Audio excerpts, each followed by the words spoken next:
Ooh, 3.2. That's the number of quarts of oil that should be in this bike, not including the oil filter. 1.7 is the number of quarts that I had to put back into the bike to top it off. So there's no oil visibly burning like on the engine or dripping, but when you look at the exhaust, it's got like it's kind of sediment that looks pretty dark like oil. I don't know if this is a little bit of like residual oil that's burning and kind of ejecting through here, but it's not good. I noticed that it was starting to make some more noise than normal, hearing tapping, which, you know, you're not supposed to hear.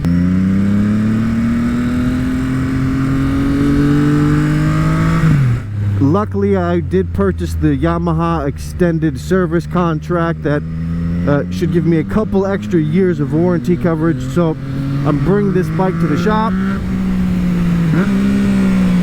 and hopefully they can get it fixed and sorted out.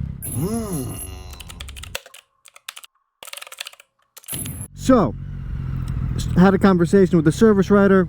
Step one is to document the problem. So they've changed the oil, and now we're going to monitor the problem. So in 500 miles, I'll come back in, and they will check the oil level, see if it's burning oil. If it is, they will then pop the engine open. So I'm going to put 500 hardish miles on this bike and see how it goes. Now we're getting some miles.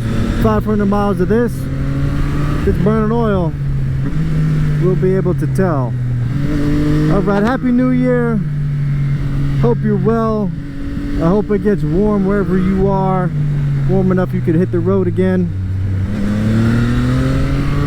I'll keep you posted on this oil thing. I'm going to put another 400, 500 miles on this bike, bring it back to the shop, and I'll give you an update. Hopefully it's nothing major, but we'll see.